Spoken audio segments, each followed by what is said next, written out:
안녕하세요. 일본 1급 건축사 시험 1차 학과 시험의 5번째 과목 시공 과목에 대해서 설명하도록 하겠습니다. 여기 있는 거는 작년 시험지인데요. 이렇게 구조랑 같은 시험지로 나오고요. 시공은 아무래도 가장 마지막에 보는 과목이다 보니까 체력적으로 좀 많이 힘들 수도 있고 정신적으로 몰려있을 수도 있는데 시공에서 점수를 많이 획득하기 쉬운 과목이니까 끝까지 체력적인 부분을 좀 안배를 하셔서 문제를 푸시면 됩니다. 시공 문제는 이런 식으로 있는데요. 이따가 교과서를 보면서도 설명을 해드리겠지만 이런 식으로 표 같은 거나 공식을 다 썼거든요. 이런 걸 다 쓸 수 있을 정도로 암기를 하셔야 합니다. 철근의 두께, 철근의 구멍, 크기 이런 부분들 다 암기를 하셔야 되고요. 이런 표 같은 게 바로 딱 쓸 수 있어서 그 표를 보고 문제를 푸시면 됩니다. 이렇게 시공도 텍스트북이랑 문제집이 있는데요. 텍스트북 위주로 이번에도 설명해 드리도록 하겠습니다. 시공 과목 같은 경우에는 암기해야 할 표나 수치가 굉장히 많아서 시험 공부 시간을 굉장히 많이 잡아먹거든요. 그런 부분에 있어서 항상 회사에 시험 문제 나올 것 같은 일에 항상 회사에 모든 표야, 모든 공식, 모든 용어를 포스트잇에 써가거나 해서 암기를 하시는 게 좋습니다. 시험에 나올 것 같은 것만 외우시면은 시험에 합격하시기 어렵고요. 시공은 특히 책만 다 암기를 한다면 반드시 고득점을 노릴 수 있고 다른 과목에서 잃어버린 점수를 만회할 수 있기 때문에 그런 부분을 유의해서 시공에서 점수를 많이 얻을 수 있도록 하시면 됩니다. 시공은 현장을 경험하셨다면 이해하기에 크게 어려울 부분이 있어 보이진 않고요.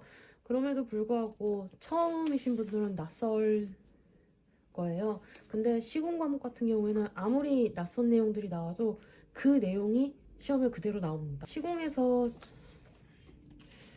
특별히 뭐 아주 이 부분이 어렵습니다, 이 부분은 나옵니다 라고 말씀드릴 부분은 없고요.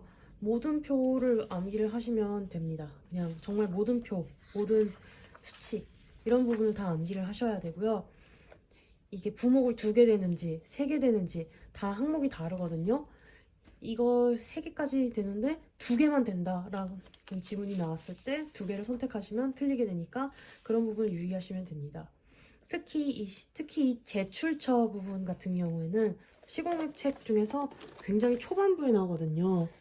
그래서 처음에 암기하고 또 진도를 나가다 보면 까먹고 하는 부분이 있기 때문에 주기적으로 한 달에 한 번 정도는 계속 되풀이해서 외워주시는 것도 좋습니다. 이 부분은 공부 시간에 외우신 것도 좋지만 회사에서 포스트잇에 써놓고 이 부분 포스트잇에 외우고 이 부분 포스트잇에 외우고 하는 식으로 하는 것도 방법입니다. 제가 회사에서 포스트잇을 어떻게 붙였는지도 보여드릴게요.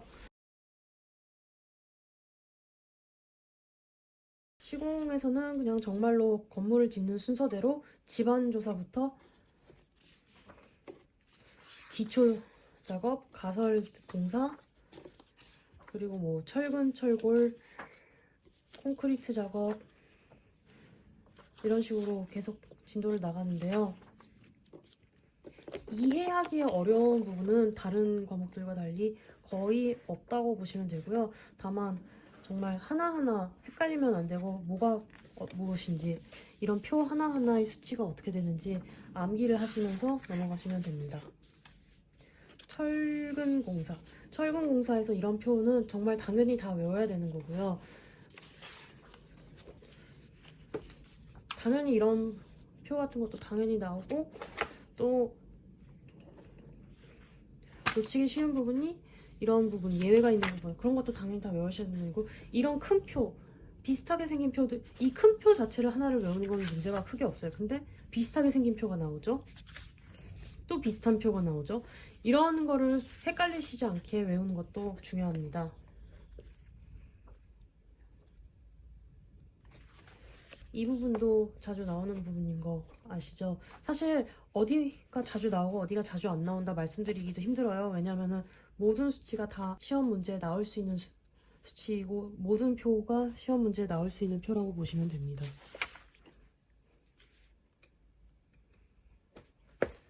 다만 구조 과목처럼 이해가 어려운 부분은 저는 개인적으로 있다고 느끼지는 않았습니다. 정말 암기, 계속 암기, 이런 표 암기, 정말 지루한 표 암기죠. 근데 어쩔 수가 없어요. 그리고 이 과목이 암기해야 될 부분이 워낙 많고 계속 까먹고 다시 암기하고 반복하다 보니까 막판에 이런 마감제 부분에서 시간이 부족할 수도 있어요. 그런데 그런 부분을 좀 안배를 하셔서 끝까지 암기를 해가시면 됩니다. 이게 제가 시험 공부할 때 썼던 노트 조각인데 이런 식으로 표를 암기를 하기도 했고요. 이런 식으로 마감 재료들을 암기하고 반복해서 수치들을 외우기도 했습니다. 또 외우기 어려울 때 이런 식으로 표로 만들어서 이 표의 모양 자체를 외우고 시험장에 가시는 것도 또 좋은 방법입니다. 그릴 수 있으면 그 표를 보고 문제를 풀면 되거든요.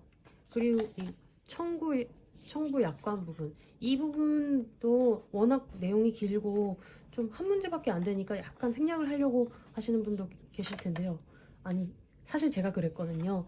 근데 이 부분은 계획에도 나오는 부분이기도 하니까 꼭 꼼꼼하게 읽고 전형적인 경향성을 암기를 하시면 됩니다.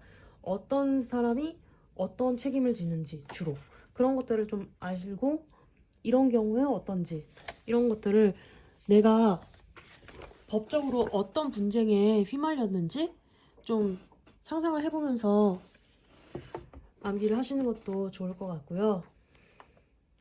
그렇게 공부를 하시고 단단히 암기를 하고 시험장에 가셔서 시험 문제를 푼다면 시공은 크게 배신할 부분은 없는 과목입니다. 이런 식으로 시험 문제가 나오고요.